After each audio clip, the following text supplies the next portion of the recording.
जी। अस्सलाम वालेकुम बच्चों। कैसे हैं आप सब?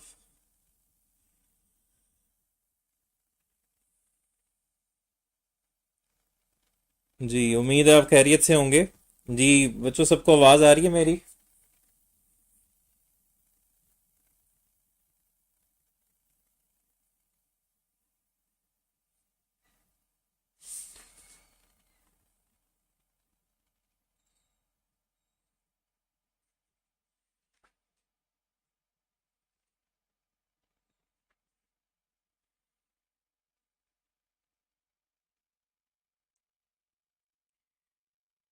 चलें, अल्लाह आपको शिफाए कामला अता फरमाए।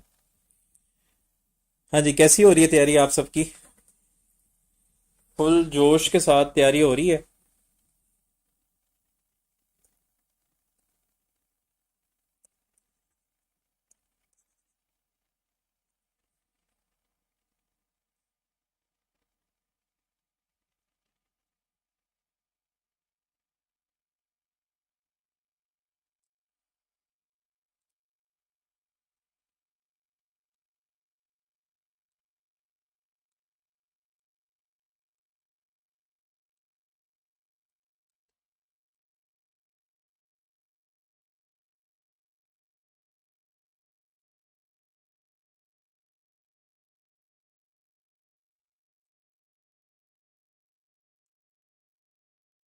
तो फर्स्ट ईयर तो आप लोगों ने रिवाइज कर ली है ना?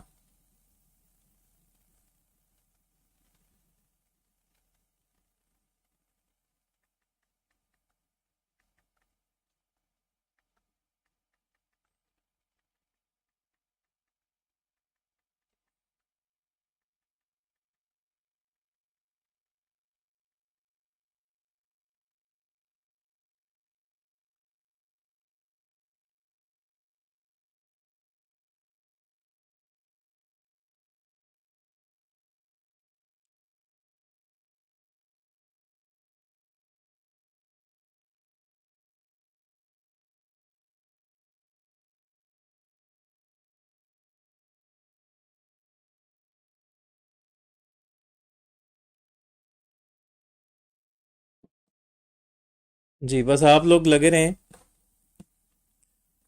तो इंशाल्लाह रास्ता ज़रूर कोई ना कोई निकलेगा। जब एक परमानेंट कोई ज़रब लगती रहती है, तो अगर पानी जो है किसी पत्थर के साथ टकराता है, तो फाइनली वो जो है मुसलसल टकराने से अपना रास्ता बना लेता है। तो इंशाल्लाह आप लोगों की जो मेहनत है वो रायगा नहीं जाएगी। तो हार्ड वर्क जो है वो हमेशा जो है ना पे करती है, तो इसमें कोई शक नहीं है। बिलीव रख के तैयारी करो, बिलीव रख के मेहनत करो, अल्लाह जो है बेहतर करेगा।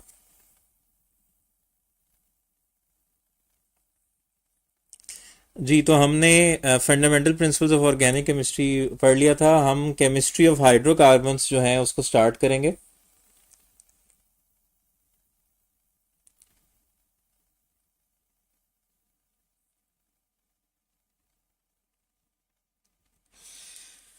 हाँ जी, हाइड्रोकार्बन्स में हम एल्केन्स, एल्कीन्स, अल्काइंस और बेंजीन की बात करेंगे।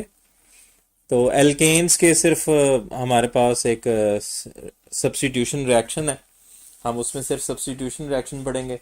फिर एल्कीन्स की प्रेपरेशन है और कुछ रिएक्शंस है, और इसी तरह अल्काइंस की भी कुछ प्रेपरेशन है और कुछ रिएक्शंस है। ठीक है, तो ये इसमें बहुत ज़्यादा डिटेल्ड में नहीं है, और ये बहुत सिंपल सा चैप्टर है। हालांकि बच्चों को ये मुश्किल लगता है, लेकिन ये मदर है ऑर्गेनिक केमिस्ट्री की। अगर आपको ये बेसिक ऑर्गेनिक केमिस्ट्री समझ आ जाती है, तो ये अगली सारी केमिस्ट्री आसान हो जाती है। तो ये जो है ये बेसिक है, और इसमें कुछ बातें बड़ी स्टैंडर्ड हैं। कुछ कुछ ऐसी बातें होती हैं जो कोड्स होती हैं, वो हमें पता होना चाहिए। जब भी हाइड्रोजनेशन करनी है तो निकल इस्तेमाल होगा, बहुत सिंपल सी बात है। जब भी डी हाइड्रो हेलोजिनेशन करना है, हमेशा अल्कोहलिक पोटेशियम हाइड्रोक्साइड इस्तेमाल करेंगे। तो कुछ बातें स्टैंडर्ड हैं, वो आपको पता पता होनी चाहिए कि अगर ये रिएक्शन करवाना है तो उसके लिए ये कैटलिस्ट इस्तेमाल होगा। अच्छा, एल्कीन्स बनानी है हमने जो है अल्कोहल से, तो क्या करना पड़ेगा हमें? तो ये वो बातें हैं जो आपको पता है, ये कॉन्सेप्ट है। तो हम स्टार्ट करते हैं एल्केन से।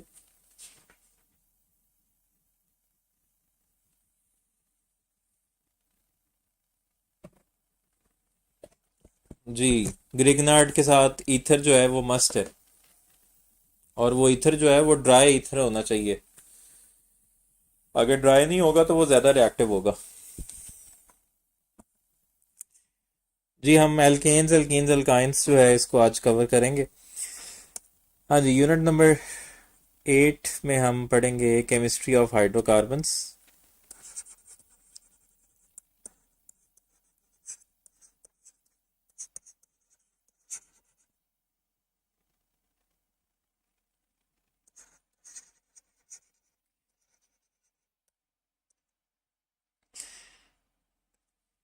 हाँ जी, एल्केन्स का दूसरा नाम क्या है? एल्केन्स का दूसरा नाम है पैराफिन्स। पैरा का मतलब होता है लिटिल, और अफिन का मतलब अफिनिटी।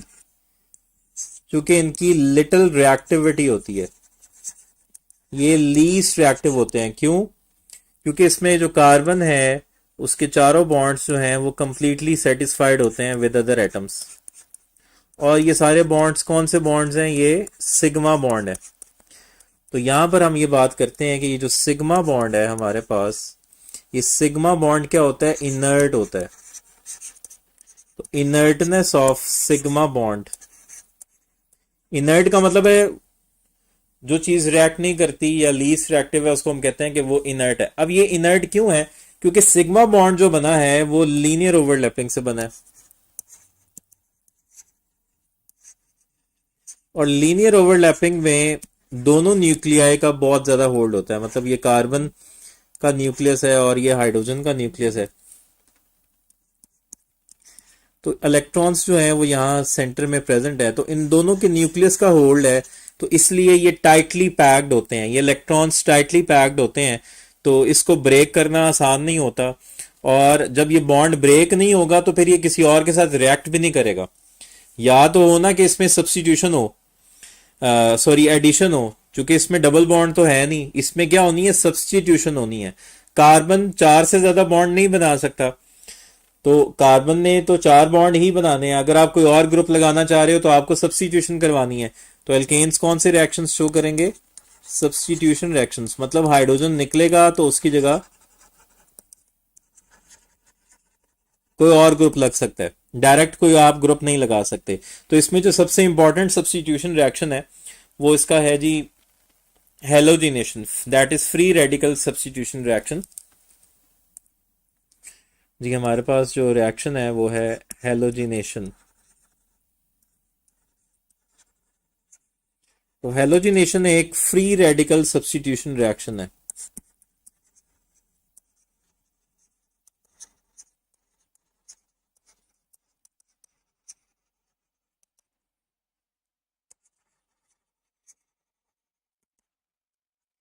अच्छा, इसको समझने से पहले हम बॉन्ड क्लेवेज की बात करेंगे। ये जो हमारे पास बॉन्ड क्लेवेज होती है, जब हम एक बॉन्ड को तोड़ते हैं तो वो दो तरह की होती हैं। एक होती है हमारे पास होमोलिटिक फिशन,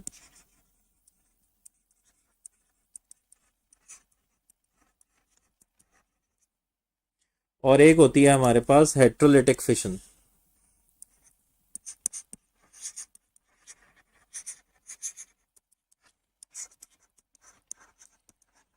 ठीक है। जब बॉन्ड तोड़ते हैं हम तो दो तरह की ब्रेकेज हो सकती है, या तो होमोलिटिक फिशन होगी या हेट्रोलिटिक फिशन होगी। अच्छा, होमोलिटिक फिशन के केस में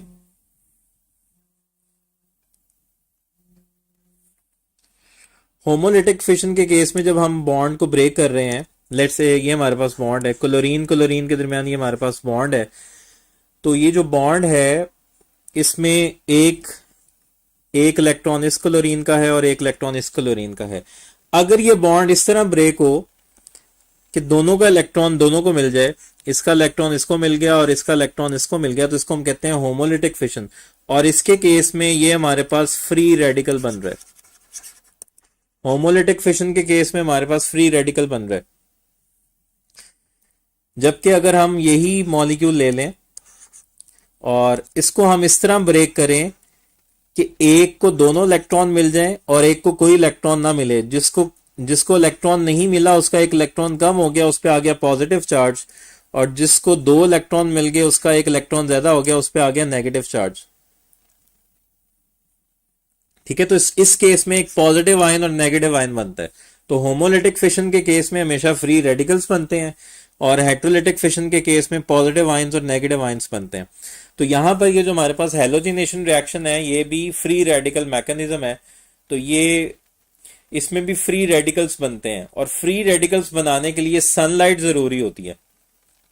ये आपने पढ़ा होगा कि फ्री रेडिकल के लिए जो है वो हमें सनलाइट की जरूरत पड़ती है।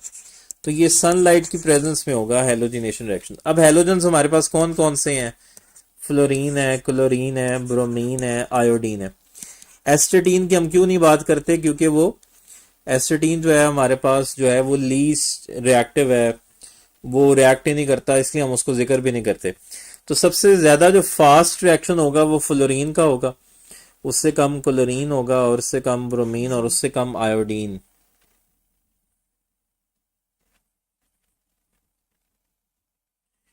ठीक है, मतलब हेलोजन्स में सबसे ज्यादा जो रिएक्टिव होगा वो फ्लोरीन है, उससे कम क्लोरीन है, उससे कम ब्रोमीन है, और उससे कम आयोडीन है। तो हम ज्यादातर कौन से इस्तेमाल करते हैं? फ्लोरीन जो है वो सबसे ज्यादा रिएक्टिव है, तो इसका रिएक्शन जो है वो बहुत वायलेंट होता है, इसको हम इस्तेमाल नहीं करते। और आयोडीन जो है वो लीस्ट रिएक्टिव है। ठीक है, ये लीस्ट रिएक्टिव है, इसका रिएक्शन बड़ा ही स्लो होता है, तो इसको भी हम इस्तेमाल नहीं करते। तो हमारे पास क्लोरीन और ब्रोमीन जो है ये दोनों मॉडरेट हैं, इनका जो रिएक्शन रेट है वो मॉडरेट है, तो इसलिए हम ज्यादातर हेलोजिनेशन में क्लोरीन और ब्रोमीन इस्तेमाल करते हैं। तो क्लोरीनेशन करते हैं या ब्रोमिनेशन करते हैं। अब ये जो फ्री रेडिकल मैकेनिज्म है ये हमारे पास 3 स्टेप्स में होता है। पहला स्टेप क्या होता है इसमें? हमारे पास इनिशिएशन। इनिशिएशन में क्या होगा? जो आपका हेलोजन है उसके ऊपर सनलाइट पड़ेगी, क्लोरीन क्लोरीन के दरमियान बॉन्ड है, इस पे पड़ी सनलाइट, तो सनलाइट की वजह से ये इसका बॉन्ड जो है वो ब्रेक हो गया, तो यहाँ पर हमारे पास 2 क्लोरीन फ्री रेडिकल बन गए। और ये कौन सी फिशन हुई है? होमोलिटिक फिशन, ये होमोलिटिक क्लेवेज हुई है। तो यहाँ पर हमारे पास इनिशिएशन रिएक्शन में हमारे पास क्लोरीन फ्री रेडिकल बनेगा, हमारे पास हेलोजन फ्री रेडिकल बनेगा। अब इस रिएक्शन को प्रोपेगेट किया जाएगा। ठीक है, नेक्स्ट जो स्टेप होगा वो होगा प्रोपेगेशन। अब प्रोपेगेशन में चूंकि हमने सब्स्टिट्यूशन करवानी है किसमें? एल्केन में, तो आप कोई भी एल्केन ले सकते हो, लेकिन यहां पर हम जो सिंपलेस्ट एल्केन है हमारे पास मीथेन, वो हम इस्तेमाल कर रहे हैं। तो मीथेन है जी हमारे पास CH4।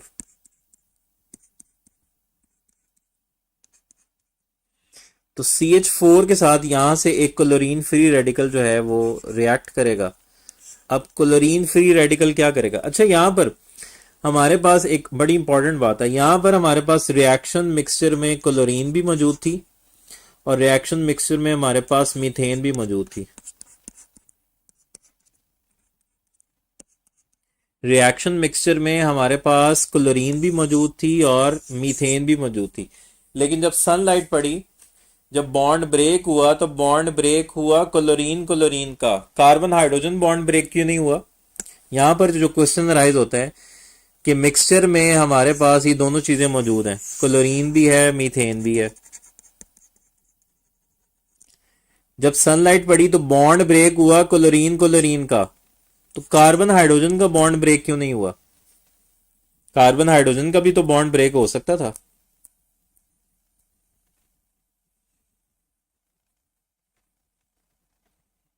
जी बच्चों, क्वेश्चन समझ में आया आपको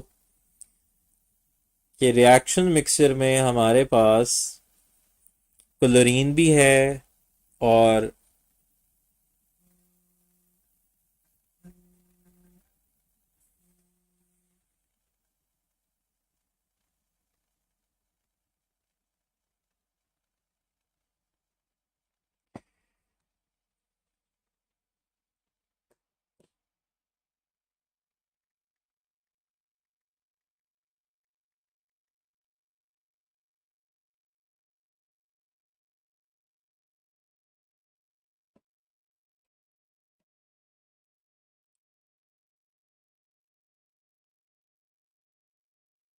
हाँ जी। चूंकि बॉन्ड एनर्जी जो है ना, क्लोरीन क्लोरीन की कम है और कार्बन हाइड्रोजन की ज्यादा बॉन्ड एनर्जी है। क्लोरीन क्लोरीन की जो हमारे पास बॉन्ड एनर्जी है ना, वो है 242 किलो पर मोल। जबकि कार्बन हाइड्रोजन की जो बॉन्ड एनर्जी है ना, वो है हमारे पास 435 किलो पर मोल। तो कार्बन हाइड्रोजन बॉन्ड एनर्जी ज्यादा थी, इसलिए वो बॉन्ड ब्रेक नहीं हुआ। क्लोरीन क्लोरीन बॉन्ड एनर्जी जो है,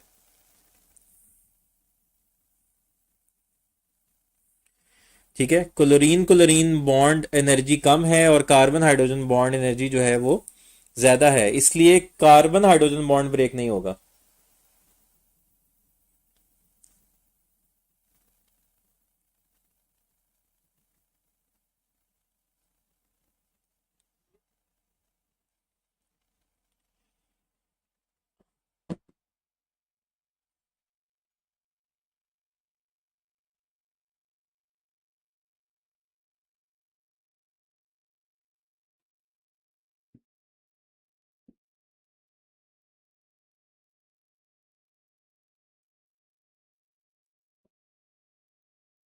जी, तो अब क्या होगा? अब क्लोरीन फ्री रेडिकल यहां से एक हाइड्रोजन ले लेगा और जो फ्री रेडिकल है वो कार्बन पे आ जाएगा। ये इसमें इस पूरे प्रोसेस में हमारे पास होमोलिटिक फिशन होगी।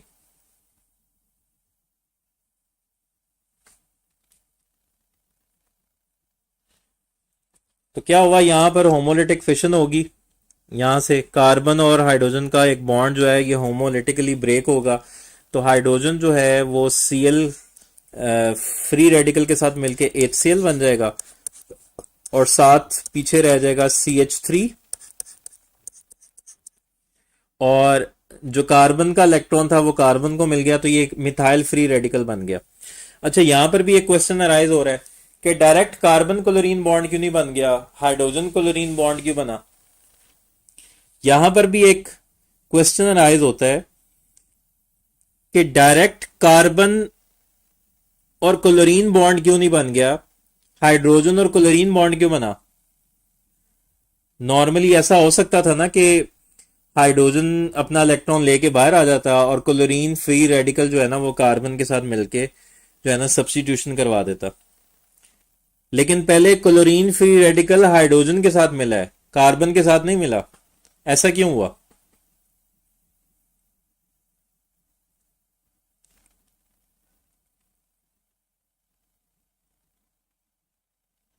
अगेन यहां पर बॉन्ड एनर्जी की बात होगी कि वो जो हाइड्रोजन और क्लोरीन के दरमियान बॉन्ड फॉर्मेशन है ना वो ज्यादा एक्सोथर्मिक है। हाइड्रोजन क्लोरीन के दरमियान जो बॉन्ड बन रहा है वो ज्यादा स्ट्रांग बन रहा है।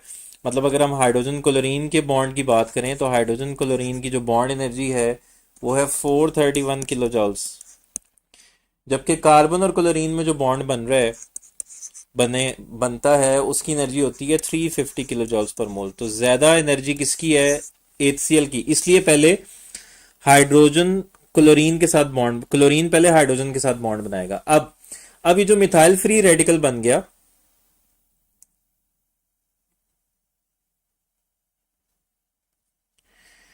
अब ये जो मिथाइल फ्री रेडिकल है ये एक और क्लोरीन मॉलिक्यूल के साथ मिलेगा।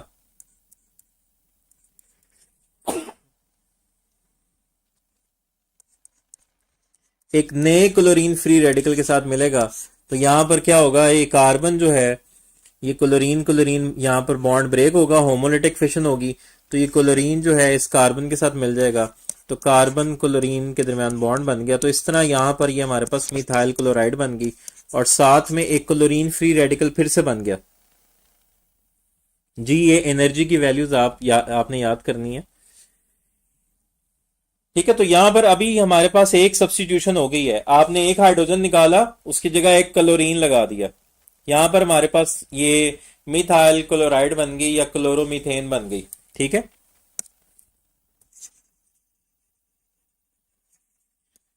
अब अगर आप इसको यहीं पे टर्मिनेट करवाना चाह रहे हो तो यहां पर आप इसको टर्मिनेट करवा सकते हो।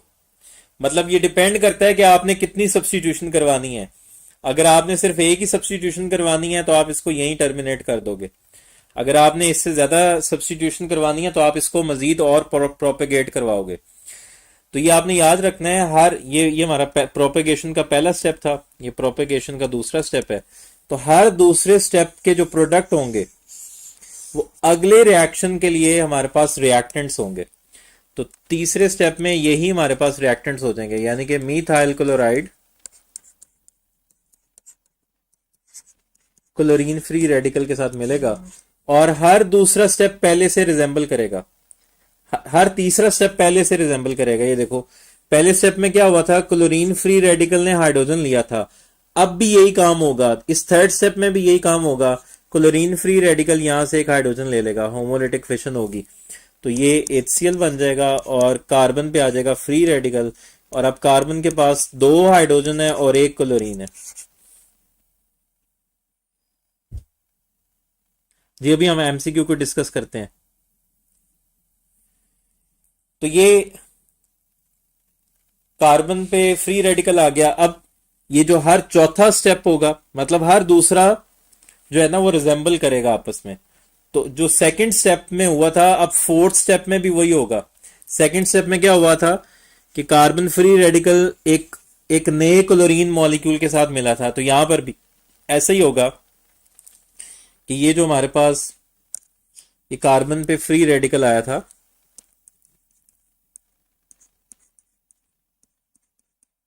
ये एक नए क्लोरीन मॉलिक्यूल के साथ मिलेगा और यहां पर क्या होगी, होमोलिटिक फिशन होगी, तो कार्बन क्लोरीन के साथ बॉन्ड बना लेगा। तो ये अब कार्बन के साथ 2 क्लोरीन लग गए हैं, तो ये डाइक्लोरोमीथेन है, दिस इज, और क्लोरीन फ्री रेडिकल फिर से बन गया।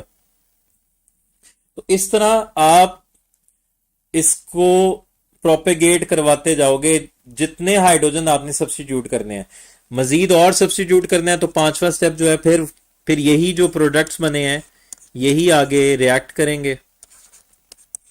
अब फिर यहां से एक क्लोरीन फ्री रेडिकल जो है यहां से एक हाइड्रोजन ले लेगा, तो ये बन जाएगा HCl। यानी कि एक स्टेप छोड़ के एक स्टेप में HCl लाजमी बनेगा और एक स्टेप में लाजमी क्लोरीन फ्री रेडिकल बनेगा। अब आ गया कार्बन पे फ्री रेडिकल, कार्बन के पास 1 हाइड्रोजन है और 2 क्लोरीन है। अब नेक्स्ट स्टेप में फिर ये नए क्लोरीन मॉलिक्यूल के साथ मिलेगा,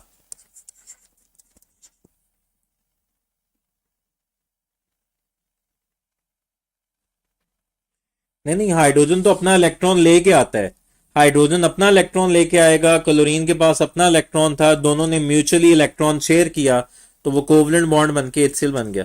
तो ये एक नए क्लोरीन मॉलिक्यूल के साथ मिलेगा, तो यहाँ पर फिर होमोलिटिक फिशन होगी, तो कार्बन क्लोरीन के साथ बॉन्ड बना लेगा। तो यहाँ पर अब 3 क्लोरीन लग गए हैं, 3 हाइड्रोजन निकले, उसकी जगह 3 क्लोरीन लग गए और क्लोरीन फ्री रेडिकल फिर से बन गया, जिससे ट्राई क्लोरोमीथेन या क्लोरोफॉर्म।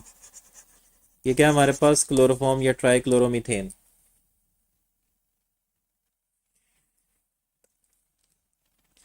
अच्छा, अगले स्टेप में क्या होगा अभी, अब आप लोग बताओ अगले स्टेप में क्या होगा। अगर हम इसको प्रोपेगेट करवाना चाह रहे हैं तो अगला स्टेप क्या होगा।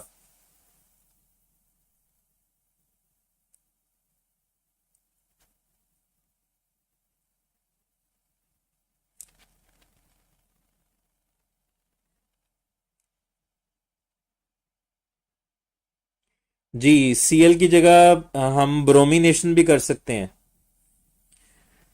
जी, नेक्स्ट स्टेप में ये जो हमारे पास प्रोडक्ट्स बने हैं यही आपस में रिएक्ट करेंगे।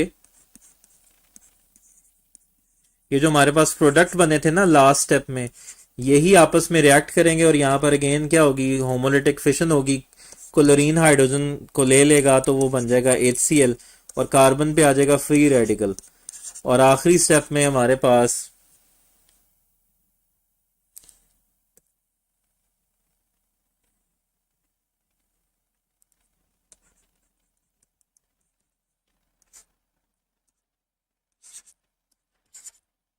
अगर आप इसको यहां टर्मिनेट करवाना चाह रहे हो, अगर आप चाह रहे हो कि अब तो टर्मिनेट हो गया है, तो यहां पर जो शुरू में हमारे पास 2 क्लोरीन फ्री रेडिकल थे ना, शुरू में हमारे पास कितने क्लोरीन फ्री रेडिकल थे, 2। जो इनिशिएशन में हमारे पास बने थे वो 2 क्लोरीन फ्री रेडिकल बने थे, तो एक क्लोरीन फ्री रेडिकल इस्तेमाल हुआ था, तो एक पीछे बच गया था। तो अब हम उसको इसके साथ रिएक्ट करवाएंगे और ये रिएक्शन टर्मिनेट हो जाएगा। और अब चार की चार सब्स्टिट्यूशंस हो गई। तो ये बन गया टेट्राक्लोरोमीथेन या कार्बन टेट्राक्लोराइड।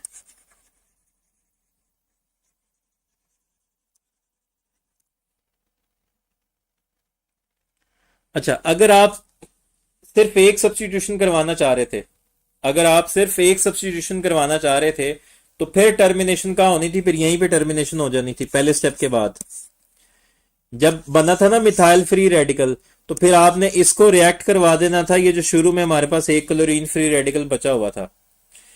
अगर आप दो सब्स्टिट्यूशन करवाना चाह रहे थे, तो फिर ये तीसरे स्टेप में आपने टर्मिनेट कर देना था। फिर यहां पर आपने कार्बन के फ्री रेडिकल को, वो जो शुरू में एक क्लोरीन फ्री रेडिकल है, उसके साथ आपने टर्मिनेट करना था। ठीक है, तो ये हमारा हो गया टर्मिनेशन रिएक्शन, और यहां पर ये रिएक्शन वैसे भी स्टॉप हो गया। तो जब भी आपने टर्मिनेशन करनी है ना, टर्मिनेशन के लिए जरूरी है, टर्मिनेशन के लिए क्या जरूरी है कि आपके पास कार्बन के ऊपर फ्री रेडिकल होना चाहिए। टर्मिनेशन में क्या जरूरी है? कार्बन के ऊपर फ्री रेडिकल होना चाहिए। लेट से अगर आपने एक हाइड्रोजन निकाला था, तो उसके पास तीन हाइड्रोजन होने चाहिए, तो फिर एक सब्स्टिट्यूशन होगी। और इनिशिएशन में हमारे पास एक क्लोरीन फ्री रेडिकल बचा हुआ था, तो ये बन जाता है हमारे पास मीथाइल क्लोराइड। अच्छा, अगर आपने दो सब्स्टिट्यूशन करवानी थी, तो कार्बन के ऊपर फ्री रेडिकल होना चाहिए, और दो सब्स्टिट्यूशन करवानी थी, इसका मतलब है कि उसके पास लगे हुए हैं और एक क्लोरीन है। एक क्लोरीन लग चुकी है, अब दूसरी क्लोरीन लगानी है, तो कार्बन के ऊपर एक फ्री रेडिकल था, और उसको हम क्लोरीन फ्री रेडिकल के साथ रिएक्ट करवाएंगे, तो दो क्लोरीन लग जाएंगे। ठीक है, बात समझ में आ रही है? टर्मिनेशन में कार्बन के ऊपर फ्री रेडिकल होना बहुत जरूरी है, और वो किसके साथ मिलेगा?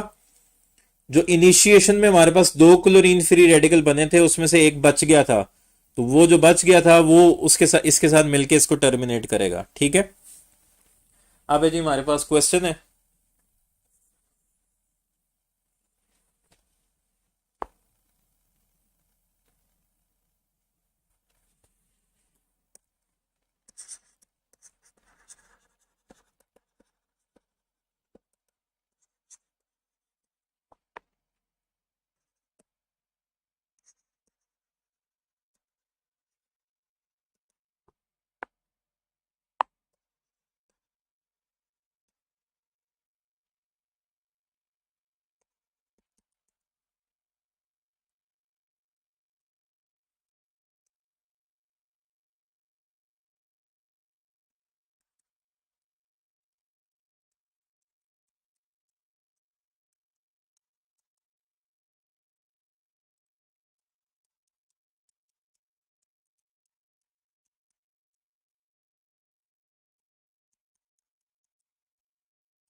जहां जहां फ्री रेडिकल बन रहा है, वहां वहां लाइट है, यानी कि ये लाइट की प्रेजेंस में ही हो रहा है। किसकी प्रेजेंस में? डिफ्यूज्ड सनलाइट की प्रेजेंस में हो रहा है ये। किसकी प्रेजेंस में होता है ये? डिफ्यूज सनलाइट की प्रेजेंस में। ये पूरे रिएक्शन में हमारे पास फ्री रेडिकल्स बन रहे हैं जी। तो टर्मिनेशन स्टेप, अच्छा मैंने ऊपर ब्रोमिनेशन लिख दिया है, और चलो क्लोरीनेशन कर लो इसको। ये हम क्लोरीनेशन कर रहे हैं, तो हमारे पास क्लोरीन है।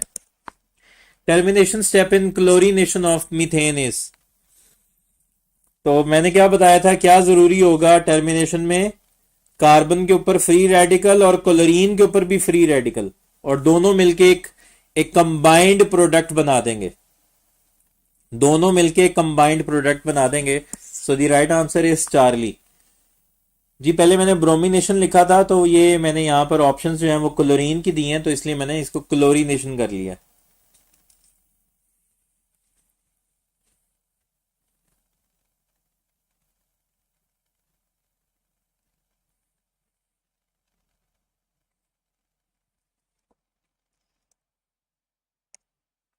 जी क्वेश्चन है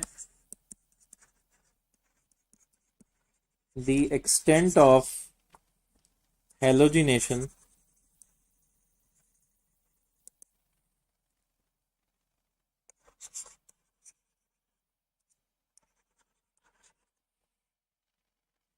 depends upon the factors.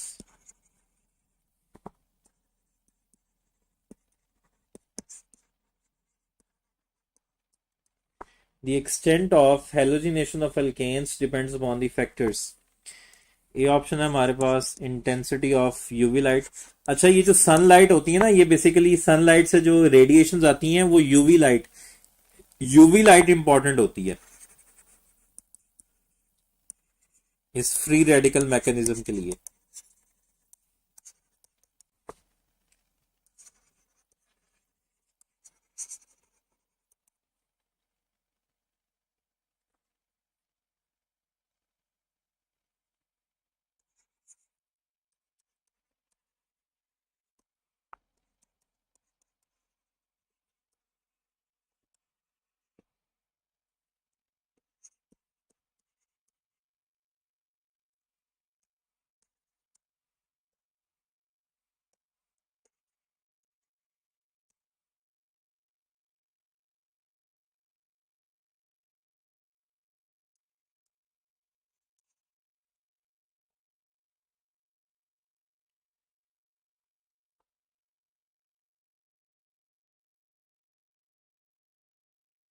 Ji, the extent of halogenation of alkanes depends upon the factors. Extent, halogenation का जो एक्सटेंट है वो किस पे डिपेंड करता है? इंटेंसिटी ऑफ यूवी लाइट पे, concentration of X2 used, temperature, both A and B.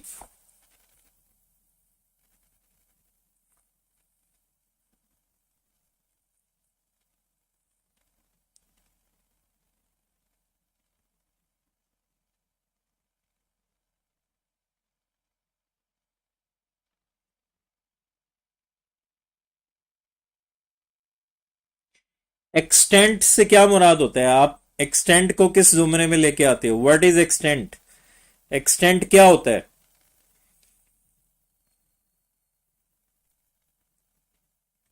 Extent का मतलब ये होता है कि वो कितना प्रोडक्ट बनाएगा,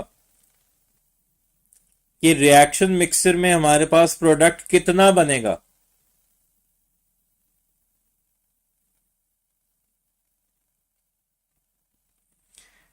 एक्सटेंट से मुराद होता है कि रिएक्शन मिक्सचर में कितना प्रोडक्ट बनेगा। अगर हम इंटेंसिटी ऑफ यूवी लाइट की बात करें ना, तो ये हमारे पास रिएक्शन की स्पीड को बढ़ाएगा, ये एक्सिलरेट करेगा, एक्सिलरेशन में काम है इसका। टेम्परेचर भी रिएक्शन की स्पीड को बढ़ाता है, एक्सिलरेट करेगा, एक्सटेंट को नहीं बढ़ाएगा। तो एक्सटेंट बढ़ाने के लिए, यानी कि प्रोडक्ट की अमाउंट बढ़ाने के लिए आपको X2 की कंसंट्रेशन बढ़ानी होगी। Right answer is beta.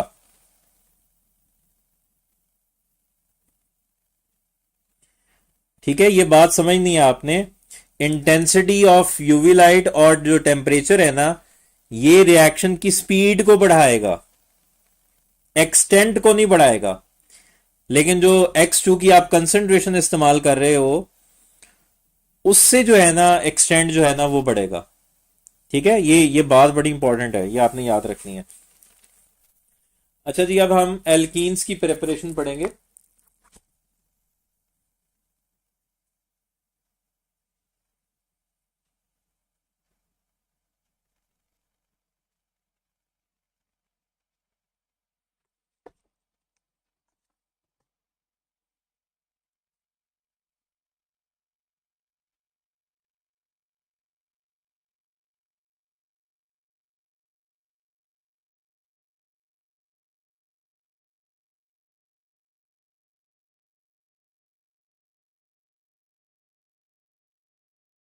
हाँ जी, एल्कीन्स की प्रिपरेशन।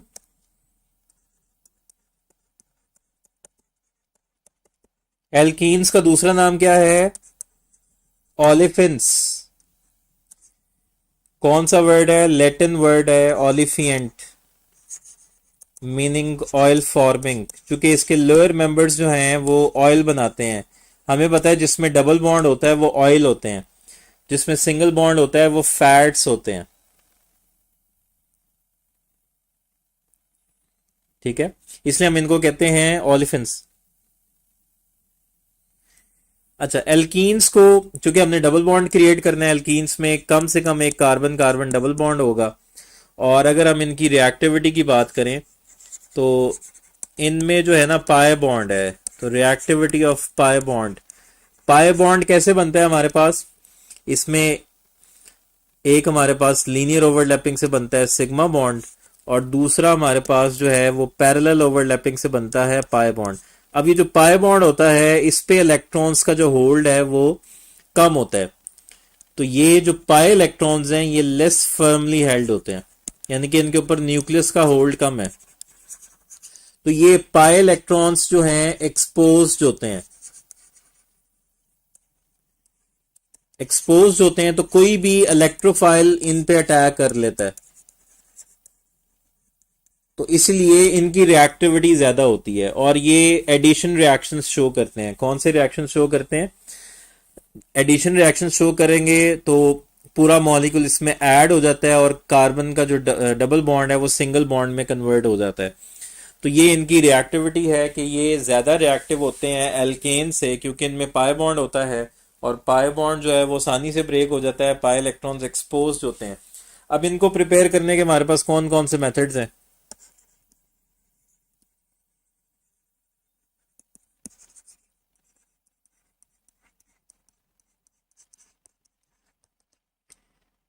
हाँ जी, पहला मेथड है डिहाइड्रेशन ऑफ एल्कोहल्स।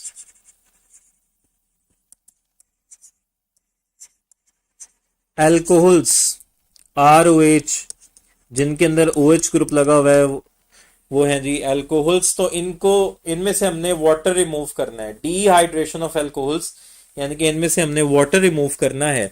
और जो आपने अल्कोहल लेनी है उसमें कम से कम 2 कार्बन होने चाहिए। तो हम ले रहे हैं एथानॉल CH3CH2OH, और इसमें से हमने निकालना है वाटर। तो वाटर निकालने के लिए हमारे पास कोई डिहाइड्रेटिंग एजेंट होना चाहिए। Aluminium oxide 340 to 450 degree centigrade. तो क्या होगा, एक कार्बन से निकलेगा, एक कार्बन से निकल जाएगा ये OH, और दूसरे कार्बन से निकलेगा H। तो ये HOH ये दोनों वाटर बन जाएगा, वाटर मॉलिक्यूल एलिमिनेट हो जाएगा। और यहाँ CH3 में से एक H निकल गया तो ये रह गया CH2, और यहाँ पे रह गया था CH2। दोनों कार्बन का एक एक बॉन्ड कम हो गया, तो लिहाजा दोनों आपस में एक और बॉन्ड बना के डबल बॉन्ड क्रिएट कर लेंगे। अच्छा, तो डिहाइड्रेशन ऑफ एल्कोहल्स जो हैं ये हम करेंगे तो एल्कीन्स बनेंगे। अब एल्कोहल्स हमारे पास 3 तरह की हैं, tertiary alcohols, secondary alcohols, primary alcohols. तो हमारे पास जो ईज ऑफ डिहाइड्रेशन है उसका ऑर्डर क्या है? ईज ऑफ डिहाइड्रेशन का ऑर्डर क्या है? सबसे आसान है वाटर रिमूव करना, सबसे आसान है टर्शरी में से, फिर मुश्किल हो जाता है सेकेंडरी में से, और मुश्किल हो जाता है प्राइमरी में से। ठीक है, तो ये हमारे पास ईज ऑफ डिहाइड्रेशन का ऑर्डर है। सबसे आसान है वाटर रिमूव करना टर्शरी में से, उससे मुश्किल है सेकेंडरी में से, और उससे मुश्किल है प्राइमरी में से। ऐसा क्यों होता है ये हम इसकी बात करेंगे, क्योंकि इसमें कार्बोकैटायन बनता है। तो इसमें हमारे पास जो कंडीशंस हैं, अगर हमारे पास टर्शरी अल्कोहल है, टर्शरी ब्यूटाइल अल्कोहल निकालना, हमने क्या है वाटर, तो हम डिहाइड्रेटिंग एजेंट जो है वो सल्फ्यूरिक एसिड भी इस्तेमाल करते हैं। तो चूंकि इसमें सबसे आसान है तो इसमें हम लेते हैं 20% सल्फ्यूरिक एसिड और 85 डिग्री सेंटीग्रेड। तो यहां से इस कार्बन से ये निकल गया OH। अब आपकी मर्जी है, ये 3 कार्बन लगे हुए हैं इसके साथ, जहां से मर्जी हाइड्रोजन निकाल दो। लेट से हम यहां से हाइड्रोजन निकाल देते हैं, तो ये रह जाएगा CH2, और इस कार्बन के साथ 2 CH3 हैं। तो इन दोनों कार्बन का एक एक बॉन्ड कम हो गया, तो डबल बॉन्ड यहाँ क्रिएट हो गया और वाटर मॉलिक्यूल एलिमिनेट हो गया। तो इस तरह एल्कीन बन गई। तो ये है 2 मिथाइल प्रोपीन। जी, अल्कोहल में हाइड्रोजन बॉन्डिंग होती है। अच्छा, सेकेंडरी अल्कोहल में से थोड़ा मुश्किल हो जाएगा। जी ये है हमारे पास सेकेंडरी अल्कोहल। सेकेंडरी अल्कोहल में से जो कि थोड़ा सा मुश्किल हो जाएगा, तो इसमें हम 60% सल्फ्यूरिक एसिड इस्तेमाल करेंगे, जबकि टर्शरी के लिए 20% था, और टेम्परेचर भी थोड़ा ज़्यादा कर देंगे 100 डिग्री सेंटीग्रेड। तो इस कार्बन से निकल जाएगा ये OH। OH निकल गया। अब आपकी मर्जी है, इस कार्बन से हाइड्रोजन निकाल लो या इस कार्बन से हाइड्रोजन निकाल लो। तो हम अगर इस कार्बन से निकाल लेते हैं तो ये हो जाता है CH2 डबल बॉन्ड CH और साथ CH3, और वाटर मॉलिक्यूल एलिमिनेट हो गया। और प्राइमरी में से और मुश्किल हो जाएगा।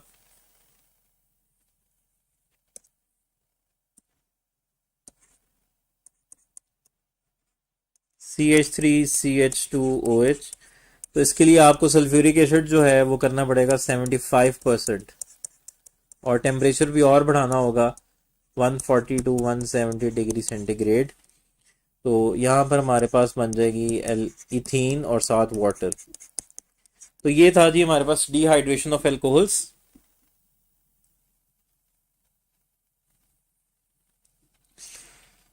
हाँ जी, क्वेश्चन है हमारे पास, which of the following.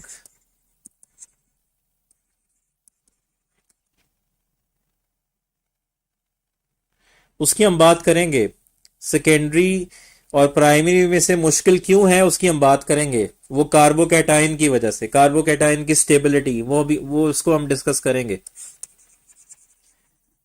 Which of the following is not used for the dehydration of alcohol.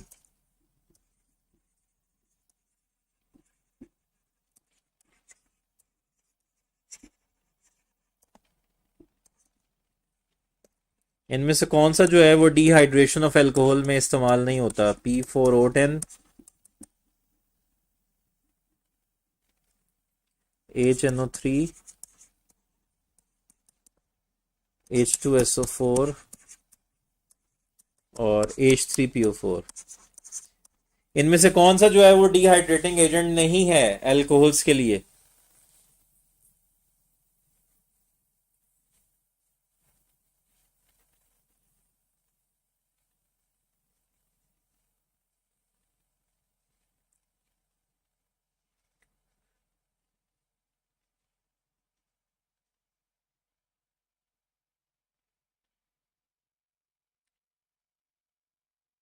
जी तो आपने याद रखना है, जो हमारे पास डिहाइड्रेटिंग एजेंट्स है ना, डिहाइड्रेटिंग एजेंट्स यानी कि जो वाटर रिमूव करने के लिए हम इस्तेमाल करते हैं, वो होता है P4O10 या P2O5 भी हो सकता है। सल्फ्यूरिक एसिड होता है, फॉस्फोरिक एसिड होता है, H3PO4 होता है, एल्यूमिनियम ऑक्साइड होता है। ठीक है, ये हमारे पास डिहाइड्रेटिंग एजेंट्स हैं। तो कौन सा नहीं है, नाइट्रिक एसिड हमारा डिहाइड्रेटिंग एजेंट नहीं होता।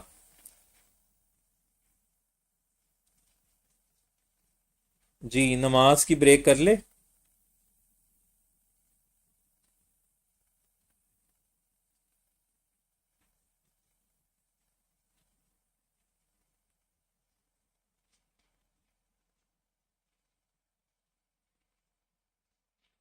जी बच्चों, नमाज की ब्रेक करनी है अभी।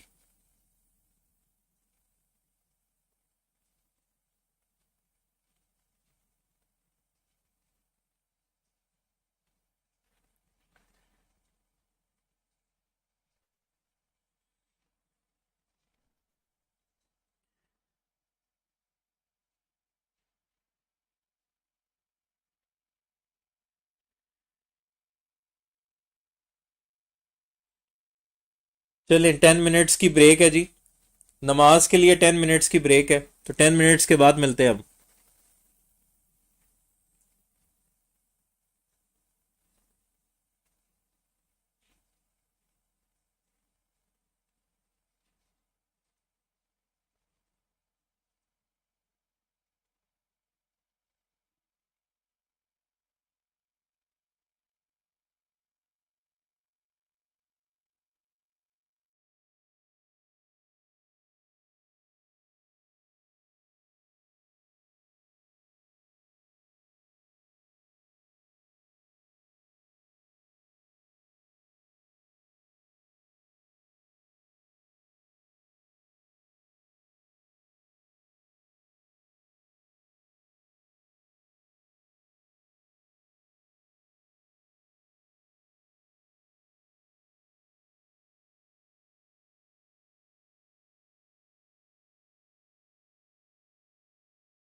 जी बच्चों, नमाज पढ़ ली आप सबने?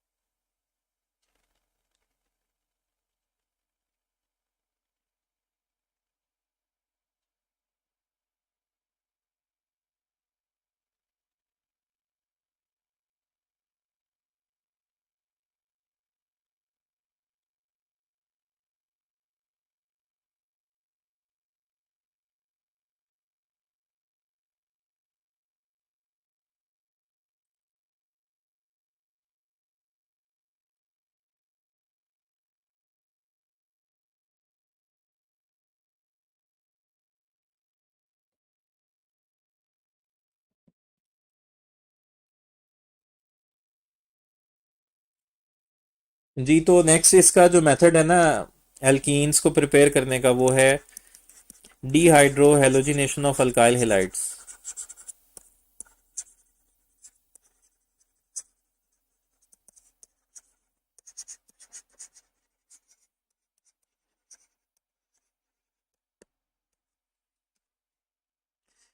अल्काइल हेलाइड्स की आपने डीहाइड्रो हेलोजिनेशन करनी है, और कम से कम दो दो कार्बन होने चाहिए, यानी कि एट ए टाइम आपने हाइड्रोजन भी रिमूव करना है और एट ए टाइम आपने हेलोजन भी रिमूव करना है। तो इस कार्बन से रिमूव होगा हेलोजन।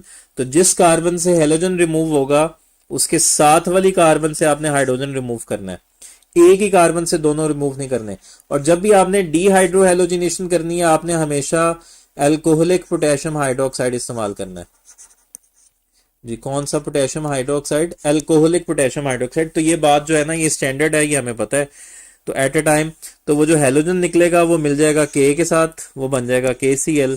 और जो H निकलेगा वो OH के साथ मिलके वाटर बन जाएगा और बन जाएगी एल्कीन। तो डीहाइड्रो हेलोजिनेशन के लिए, और इसके लिए टेम्परेचर होगा 100 डिग्री सेंटीग्रेड। नेक्स्ट मेथड है D halogenation of vicinal dihalide.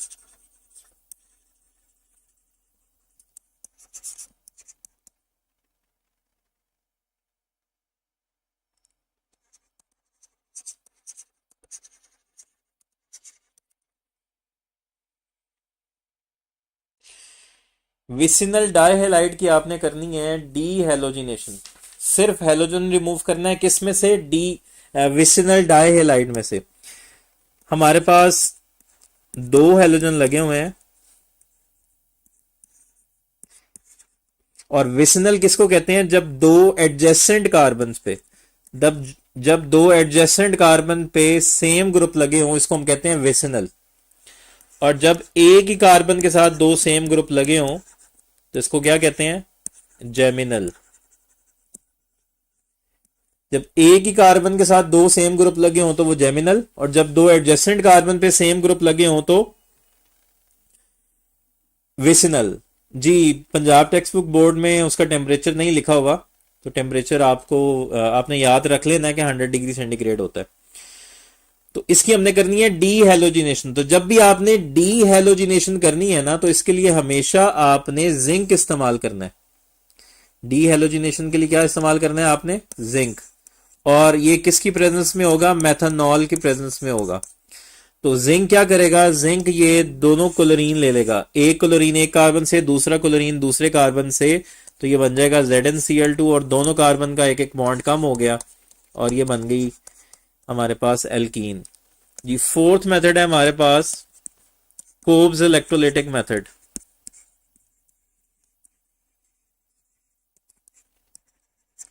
कोब्स electrolytic method में हम इलेक्ट्रोलिसिस करते हैं सैचुरेटेड डाइकार्बोक्सिलिक एसिड की। हमारे पास एक डाइकार्बोक्सिलिक एसिड है CH2 COOH, और ये कौन सा एसिड है? सक्सिनिक एसिड है। तो इस सक्सिनिक एसिड में से आपने क्या करना है? हाइड्रोजन निकाल के या तो आप सोडियम का सॉल्ट बनाओ या आप पोटेशियम का सॉल्ट बना लो। तो आप सोडियम का सॉल्ट लोगे या पोटेशियम का सॉल्ट लोगे? तो यहां पर हम सोडियम का सॉल्ट ले रहे हैं, तो दिस इज सोडियम सक्सिनेट। तो इसकी हमने करनी है इलेक्ट्रोलिसिस। तो जब हम इसकी इलेक्ट्रोलिसिस करेंगे तो ये अपने आयंस में आयोनाइज हो जाएगा। तो नेगेटिव आयन पॉजिटिव आयन अलग हो जाएगा, यानी कि दो सोडियम आयन अलग हो जाएंगे यहां से, और नेगेटिव आयन अलग हो जाएगा, सक्सीनेट आयन अलग हो जाएगा। अब एनोड पे कौन जाएगा? Negative ion. तो जो सक्सीनेट आयन है वो जाएगा एनोड पे, CH2 COO negative and COO negative. और एनोड पे हमेशा क्या होती है? ऑक्सीडेशन। हाँ जी, ऑक्सीडेशन का मतलब है लॉस ऑफ इलेक्ट्रॉन। अब ये हमारे पास यहाँ पर दो ऑक्सीजन है, इसके पास भी इलेक्ट्रॉन ज्यादा है, इसके पास भी इलेक्ट्रॉन ज्यादा है, तो ये दो ऑक्सीजन पे नेगेटिव चार्ज है, ये दो इलेक्ट्रॉन लूज करेंगे और ये हो जाएगा फ्री रेडिकल। ऑक्सीजन पे क्या आ जाएगा? Free radical. अब नेक्स्ट स्टेप में ये जो फ्री रेडिकल है, यहां पर होमोलिटिक फिशन होगी।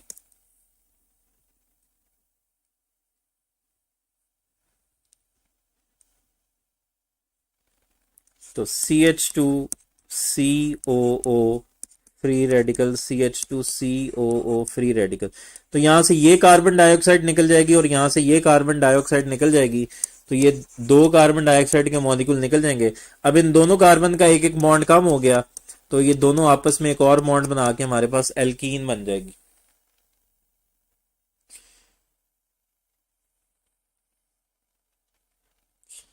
अच्छा, अगर आपने सिज और ट्रांस एल्कीन बनानी है तो फिर आप उसको बनाते हो अल्काइंस से। तो नेक्स्ट मेथड है पार्शियल हाइड्रोजिनेशन ऑफ अल्काइंस।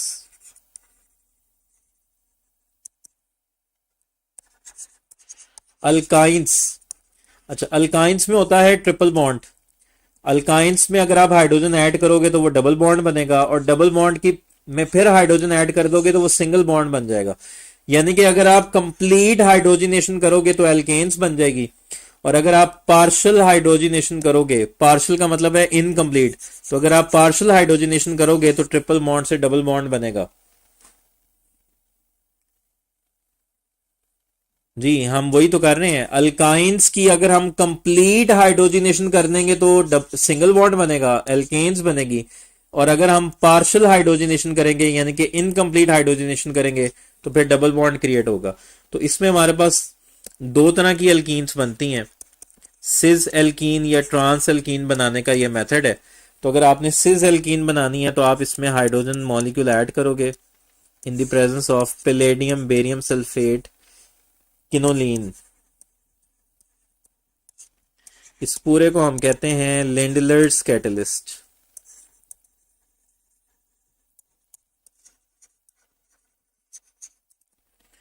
और सिज एल्कीन बनानी है तो ये जो है दोनों हाइड्रोजन एक तरफ होंगे और दोनों आर एक तरफ होंगे और ट्रिपल से वो डबल बॉन्ड पे हो जाएगा। तो ये हमारे पास सिज एल्कीन बनाने का तरीका है। तो सिज एल्कीन के लिए आपने H2 ऐड करना है और लेंडलर्स कैटलिस्ट ऐड करना है। अगर आपने ट्रांस एल्कीन बनानी है तो कंडीशंस थोड़ी सी चेंज हो जाएंगी। तो आप एक अल्काइन लोगे और उसमें दो एटॉमिक हाइड्रोजन, इसमें आप दो एटॉमिक हाइड्रोजन इस्तेमाल करोगे, जबकि यहां पर आपने मॉलिक्यूलर हाइड्रोजन ली है। और इसमें हमारे पास कैटलिस्ट होगा sodium liquid ammonia -33 degree centigrade पे।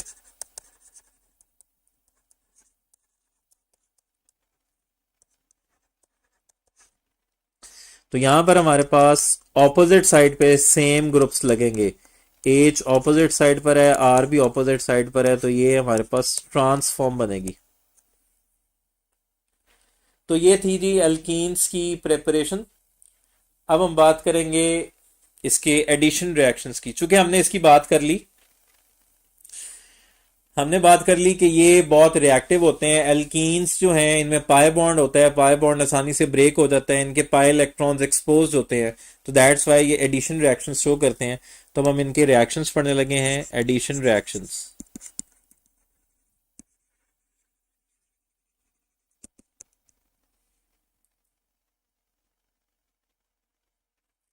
पहला रिएक्शन है addition of hydrogen, hydrogenation. Across the double bond hydrogen add करने को हम कहते हैं हाइड्रोजिनेशन। और जब भी आपने हाइड्रोजिनेशन करनी है, जब भी आपने हाइड्रोजनेशन करनी है तो कौन सा कैटलिस्ट इस्तेमाल करना है?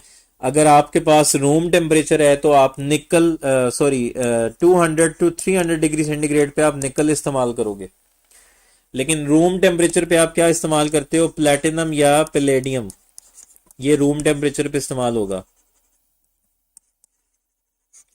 लेकिन हम निकल क्यों इस्तेमाल करते हैं? क्योंकि निकल जो है वो चीप होता है। तो एक हाइड्रोजन एक के पास, दूसरा हाइड्रोजन दूसरे के पास, वो डबल बॉन्ड से हो जाएगा सिंगल बॉन्ड। तो ये एडिशन होगी, पूरा मॉलिक्यूल ऐड हो गया। ज्यादातर जो हम निकल इस्तेमाल करते हैं यहां पर वो हमारे पास होता है रेने निकल। जी, कौन सा निकल होता है? रेने निकल। वो निकल जो हम निकल एल्यूमिनियम एलॉय से बनाते हैं। कहां से बनाते हैं? निकल एल्यूमिनियम एलॉय से। हमारे पास एक एलॉय होती है निकल और एल्यूमिनियम की, इसको हम ट्रीट करते हैं सोडियम हाइड्रोक्साइड और वाटर के साथ। तो यहां पर हमारे पास ये बॉन्ड ब्रेक हो जाता है, निकल अलग हो जाता है और हमारे पास बनता है NaAlO2 और साथ 3/2H2। तो ये जो निकल हम बनाते हैं निकल एल्यूमिनियम एलॉय से, इसको हम कहते हैं रेने निकल। तो ज्यादातर हम रेने निकल इस्तेमाल करते हैं। अच्छा, जब हम ये हाइड्रोजिनेशन करते हैं तो इस दौरान हीट भी रिलीज होती है, उसको हम कहते हैं हीट ऑफ हाइड्रोजिनेशन। और एक डबल बॉन्ड के लिए कितनी एनर्जी रिलीज होती है? 120 किलो जूल्स पर मोल। एक डबल बॉन्ड के लिए कितनी एनर्जी रिलीज होती है? 120 किलो जूल्स पर मोल।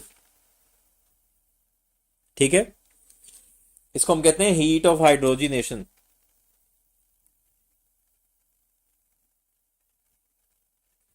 ये उसकी प्रॉपर्टी है ना कि हम हाइड्रोजिनेशन में निकल ही इस्तेमाल करते हैं।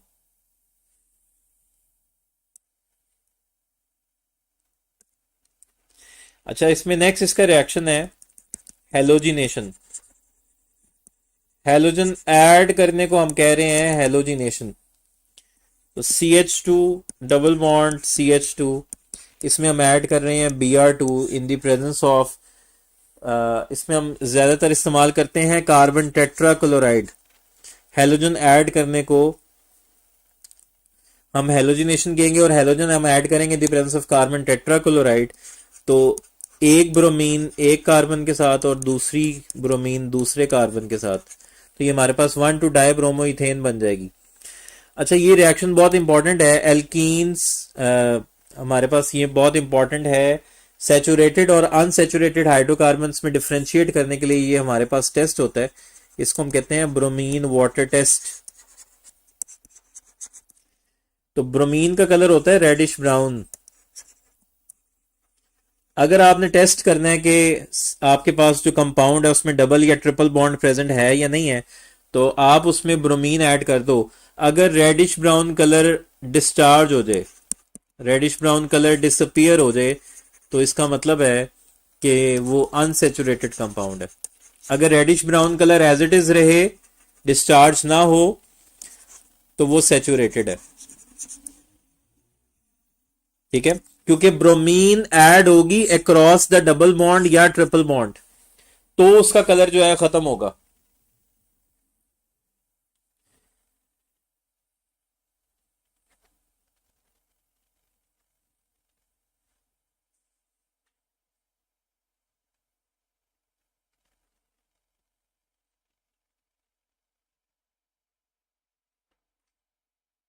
नेक्स्ट है हमारे पास हाइड्रेशन ऑफ एल्कीन्स। आपने एल्कीन में वाटर ऐड करना है। ये उल्ट है, हमने एल्कीन को बनाया था अल्कोहल से। कैसे? अल्कोहल में से हमने वाटर रिमूव किया था तो एल्कीन बन गई थी। एल्कीन में दोबारा वाटर ऐड करेंगे तो अल्कोहल बन जाएगी। तो नेक्स्ट जो रिएक्शन है हमारे पास वो है एडिशन ऑफ वाटर या एडिशन ऑफ सल्फ्यूरिक एसिड भी लिखा हुआ है पंजाब टेक्स्ट बुक बोर्ड में। एडिशन ऑफ वाटर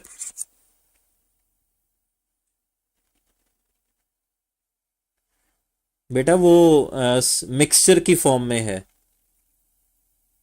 जी। जब भी आपने सैचुरेटेड यानी कि कार्बन कार्बन सिंगल बॉन्ड और अनसैचुरेटेड यानी कि कार्बन कार्बन डबल बॉन्ड या कार्बन कार्बन ट्रिपल बॉन्ड, ये अनसैचुरेटेड है। तो जब भी सैचुरेटेड और अनसैचुरेटेड के दरमियान आपने डिफ्रेंशिएट करना है तो आप उसमें ब्रोमीन वाटर ऐड करो। अगर उसका कलर खत्म हो जाए, रेडिश ब्राउन कलर खत्म हो जाए, तो वो अनसेचुरेटेड है, खत्म ना हो तो वो सेचुरेटेड है। नेक्स्ट रिएक्शन है हमारे पास एडिशन ऑफ वाटर या एडिशन ऑफ सल्फ्यूरिक एसिड, क्योंकि इसमें कैटलिस्ट जो है वो सल्फ्यूरिक एसिड है। तो सबसे पहले हमारे पास जो एल्कीन है,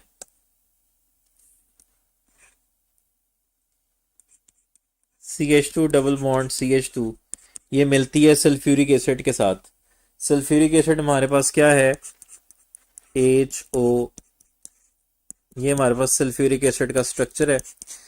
तो सबसे पहले क्या होगा, ये H जाएगा इस कार्बन के पास, ये हो जाएगा CH3, और ये डबल से हो जाएगा सिंगल बॉन्ड, और बाकी सारा स्ट्रक्चर जो है OSO3H वो इस कार्बन के साथ लगेगा।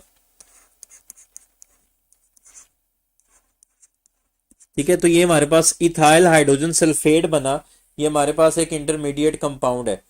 अब हम इसको 100 डिग्री सेंटीग्रेड पे जब बॉयल करेंगे, इथाइल हाइड्रोजन सल्फेट जो बना,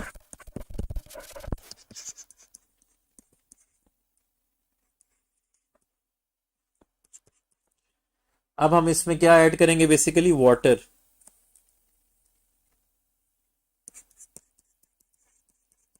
हंड्रेड डिग्री सेंटीग्रेड पे तो क्या होगा, बेसिकली यहां से हमारे पास ये बॉन्ड ब्रेक होगा, तो ये H इस O के साथ लग के हमारे पास अल्कोहल बन जाएगी, और जो कैटलिस्ट था सल्फ्यूरिक एसिड वो दोबारा से रीजनरेट हो जाएगा। तो इस तरह जब भी हम एल्कीन्स में वाटर ऐड करेंगे तो हमारे पास क्या बनेगा, अल्कोहल।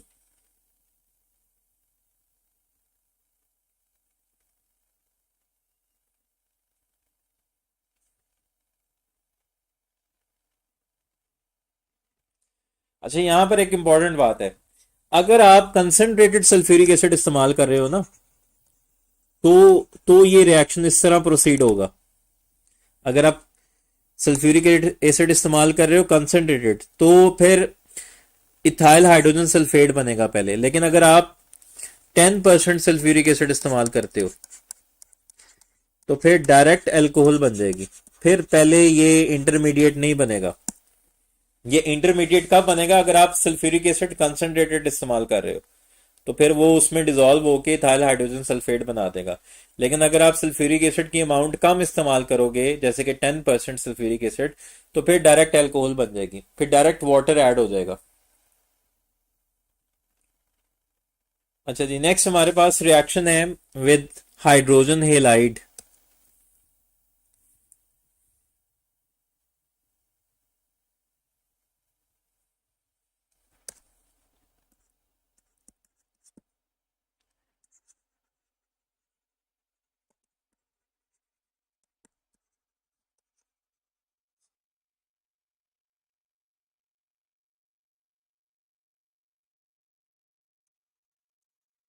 या हेलोजन एसिड, इसको हम कह रहे हैं हाइड्रोजन हेलाइड या हेलोजन एसिड, इसके साथ हमने रिएक्शन करवाना है।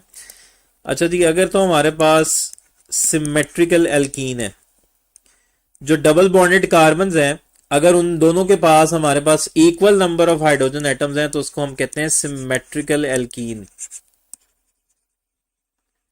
जो डबल बॉन्डेड कार्बन एटम्स हैं, अगर उन दोनों के पास equal number of hydrogen atoms हैं, तो फिर वो सिमेट्रिकल एल्कीन है। तो सिमेट्रिकल एल्कीन में जब आप ऐड करोगे हाइड्रोजन हेलाइड यानी कि हेलोजन का एसिड, तो HBr भी ऐड कर सकते हो, HCl भी ऐड कर सकते हो।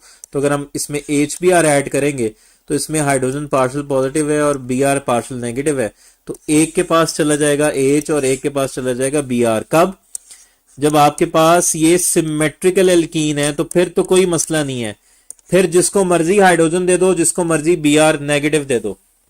लेकिन अगर आपके पास अनसिमेट्रिकल एल्कीन है, जैसे कि आपके पास है प्रोपीन, तो दिस इज अनसिमेट्रिकल।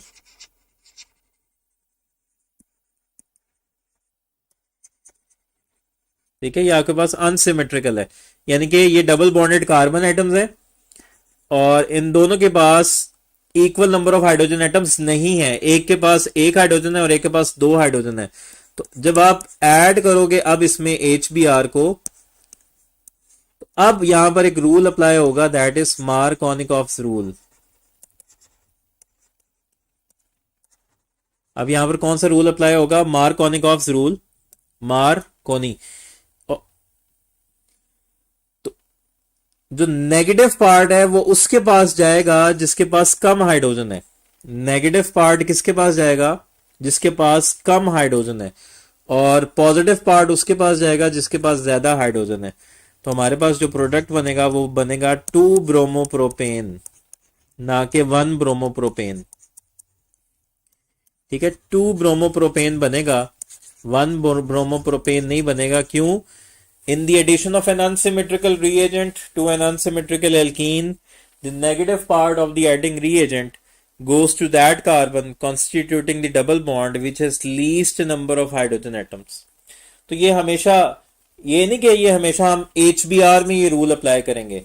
कोई भी आपके पास एक ऐसा रिएजेंट जिस पे एक पे पार्शियल पॉजिटिव चार्ज है, जैसे कि वाटर है, वाटर में भी एक में हमारे पास पार्शियल पॉजिटिव है और दूसरा हमारे पास पार्शियल नेगेटिव है, तो इसको हम कहते हैं अनसिमेट्रिकल रीएजेंट। तो जब भी आप किसी अनसिमेट्रिकल रीएजेंट को किसी अनसिमेट्रिकल एल्कीन के ऊपर अप्लाई के साथ रिएक्ट करवाओगे तो नेगेटिव पार्ट हमेशा उस कार्बन के साथ जाएगा जिसके पास कम हाइड्रोजन होंगे।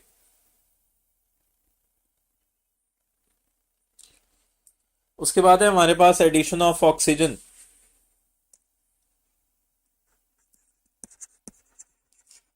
जब हम एक क्रॉस से डबल बॉन्ड ऑक्सीजन ऐड करेंगे ना तो एपो ऑक्साइड बनेगा। क्या बनेगा? Epoxide. जी, CH2 डबल बॉन्ड CH2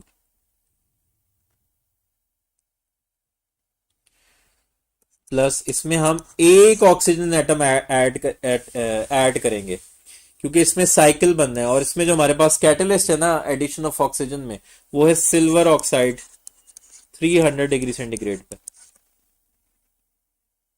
जी, अल्काइन पे भी अप्लाई होगा। मार्कोनिकॉफ्स रूल, मार्कोनिकॉफ्स रूल जो है वो अल्काइन पे भी इस्तेमाल होगा अगर वो अनसिमेट्रिकल है। जी, हाइड्रोजन उसके पास जाएगा, यानी कि पॉजिटिव पार्ट, सिर्फ हाइड्रोजन की बात नहीं हो रही, उस रिएजेंट में जो भी पॉजिटिव पार्ट है वो उसके पास जाएगा जिसके पास ज्यादा हाइड्रोजन है, और नेगेटिव पार्ट उसके पास जाएगा जिसके पास कम हाइड्रोजन है। जी, तो इसमें सिल्वर ऑक्साइड 300 डिग्री सेंटीग्रेड पे हम इसमें ऑक्सीजन ऐड करेंगे तो ये रिंग की फॉर्म में ऐड हो जाएगा। तो ये हमारे पास इथाइलिन एपो ऑक्साइड बन जाएगा।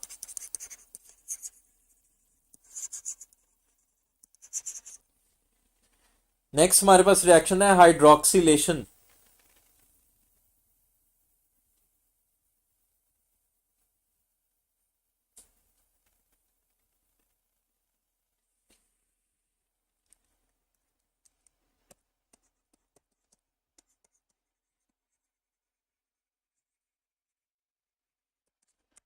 हाइड्रोक्सिलेशन में बेसिकली ये बेयर्स टेस्ट है हमारे पास।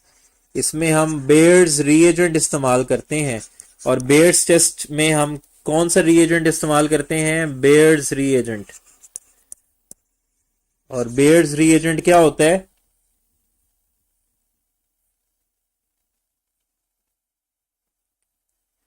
बेटा ये जो मार्कोनिकॉफ्स रूल है ये हमेशा किसी अनसेचुरेटेड कंपाउंड पे अप्लाई होगा जो कि अनसिमेट्रिकल होगी, यानी कि डबल बॉन्ड हो या ट्रिपल बॉन्ड हो। और वो डबल बॉन्ड ट्रिपल बॉन्ड कहीं पर भी हो, बेशक वो डबल बॉन्ड या ट्रिपल बॉन्ड किसी रिंग के अंदर है, किसी रिंग स्ट्रक्चर में है, या वो किसी ओपन चेन कंपाउंड में है, या वो क्लोज चेन कंपाउंड में है। और अगर वो कोई अनसिमेट्रिकल है, यानी कि एक कार्बन के पास हाइड्रोजन ज्यादा है और दूसरे के पास हाइड्रोजन कम है, तो फिर उस पे जो है ना ये अप्लाई होगा। जी, बेयर्स टेस्ट में हम बेयर्स रिएजेंट इस्तेमाल करते हैं। इस 1% अल्कलाइन KMnO4 सोल्यूशन को हम बेयर्स रीएजेंट कहते हैं। 1% अल्कलाइन KMnO4 सोल्यूशन को हम क्या कहते हैं? Baeyer's reagent. इसमें इसका कलर होता है हमारे पास पिंक। KMnO4 का कलर क्या होता है? पिंक। तो अगर पिंक कलर खत्म हो जाए तो इसका मतलब हमारे पास अनसेचुरेटेड कंपाउंड है, और अगर पिंक कलर खत्म ना हो तो इसका मतलब वो सेचुरेटेड कंपाउंड है। तो ये भी सेचुरेटेड और अनसेचुरेटेड के दरमियान डिफरेंशिएट करता है। तो हाइड्रोक्सिलेशन क्यों कह रहे हैं इसको? क्योंकि ये हाइड्रोक्साइड ऐड करवाता है क्रॉस द डबल बॉन्ड।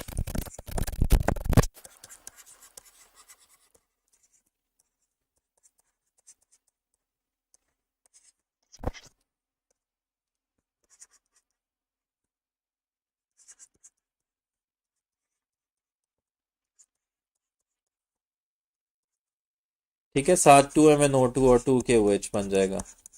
तो ये इस केस में हमारे पास क्या बनती है? Glycol. This is ethylene glycol. Across the double bond hydroxide add हुई है, इसलिए ये इथाइलिन ग्लाइकोल बनाएगा।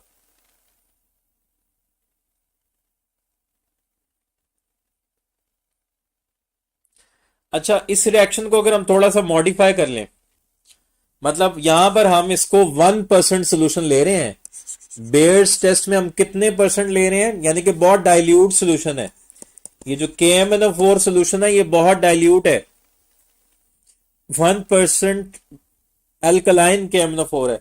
लेकिन अगर हम ये KMnO4 जो है ये कंसंट्रेटेड फॉर्म में ले लें, बेशक वो एसिडिक हो या अल्कलाइन हो, तो फिर क्या होगा? तो फिर हमारे पास ऑक्सीडेटिव क्लेवेज होगी। जी, ये रिएक्शन बहुत इंपॉर्टेंट है, इसको भी आपने याद रखना है। ऑक्सीडेटिव क्लेवेज कब होगी? अगर हम कंसंट्रेटेड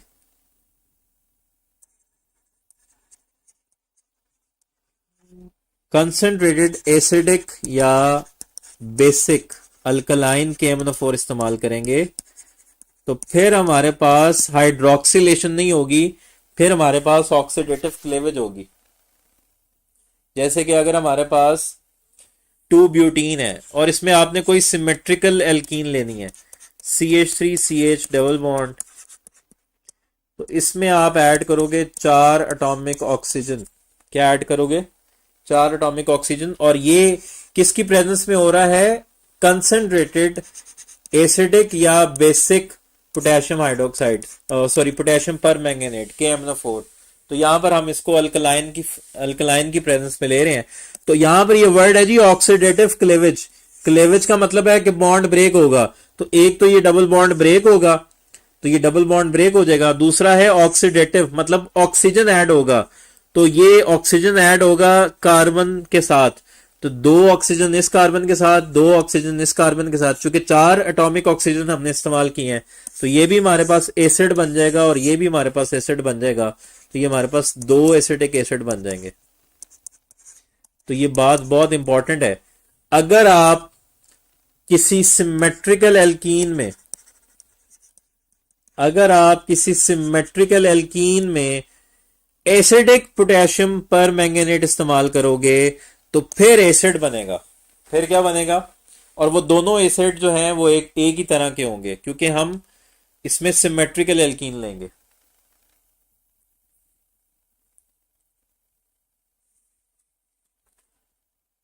लास्ट पे रिएक्शन है हमारे पास जी पॉलीमराइजेशन रिएक्शन।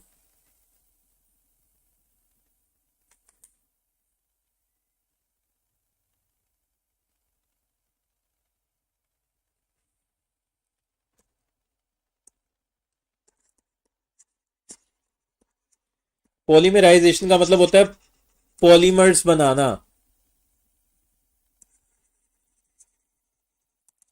चूंकि इनमें डबल बॉन्ड है तो पॉलीमर बनता है मोनोमर्स के मिलने से। मोनोमर्स मिलते हैं तो पॉलीमर बनता है। मोनो का मतलब होता है 1, मर का मतलब यूनिट, तो इसमें एक यूनिट है। पोली का मतलब कई यूनिट्स, मैनी यूनिट्स। तो चूंकि इनमें डबल बॉन्ड है तो ये एक दूसरे में ऐड होके एक लंबी चेन बना लेते हैं। लेट से हम n मॉलिक्यूल्स ले रहे हैं इथीन के, तो पॉलीमराइजेशन के लिए कंडीशंस क्या है? 400 डिग्री सेंटीग्रेड, 100 atm प्रेशर, और इसमें हमने ट्रेसेस लेने हैं किसके? ट्रेसेस लेने हैं हमने ऑक्सीजन के, ट्रेसेस ऑफ ऑक्सीजन। 0.1% इसमें ट्रेस होगा। अच्छा, इसमें गुड क्वालिटी, अच्छा तो ये एक दूसरे में ऐड हो जाएंगे। इथीन के मॉलिक्यूल्स एक दूसरे में ऐड होके एक लंबी चेन बन जाएगी और एंड टाइम ये मॉलिक्यूल्स रिपीट होंगे, तो इसको हम कहेंगे पॉलीथीन। इसको हम क्या कहेंगे? तो अगर आपने गुड क्वालिटी पॉलीथीन लेनी है, तो गुड क्वालिटी पॉलीथीन के लिए आप इसको पॉलीमराइज करोगे किसकी प्रेजेंस में?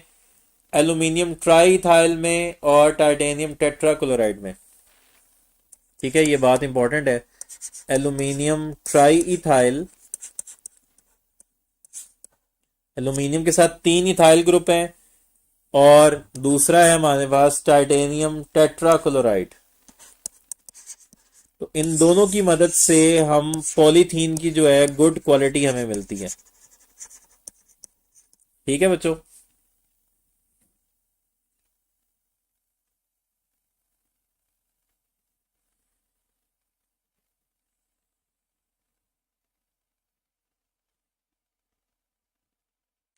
पॉलीमराइजेशन में हम ये कह रहे हैं कि चूंकि इनमें डबल बॉन्ड है ना, तो ये एक दूसरे में ऐड हो सकते हैं। जैसे कि अगर हमारे पास इथीन का मॉलिक्यूल है, तो ये मैंने एक इथीन का मॉलिक्यूल लिया, इसमें मैंने दूसरा इथीन मॉलिक्यूल ऐड कर दिया, तो इस तरह ये एक दूसरे में ऐड होते चले जाएंगे।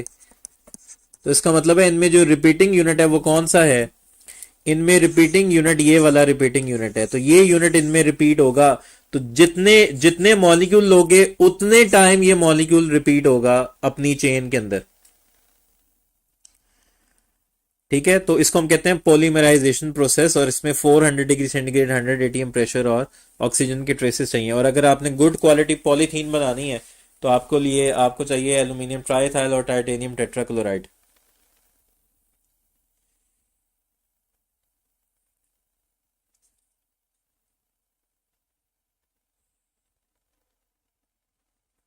ठीक है बच्चों, ये रिएक्शंस थे एल्कीन्स के।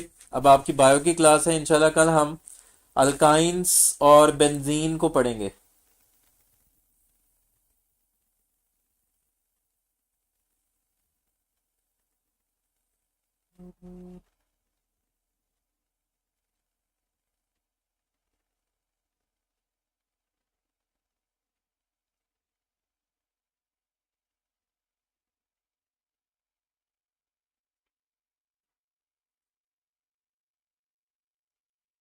जी, सिर्फ ये करना है।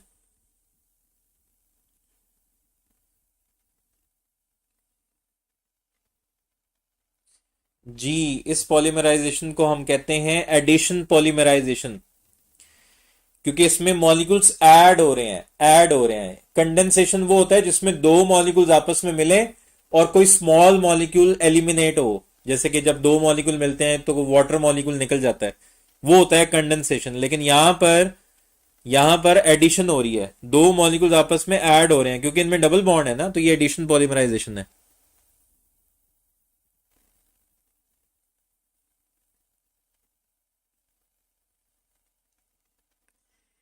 ठीक है बच्चों, इंशाल्लाह कल मिलते हैं अल्काइंस और बेंजीन के साथ।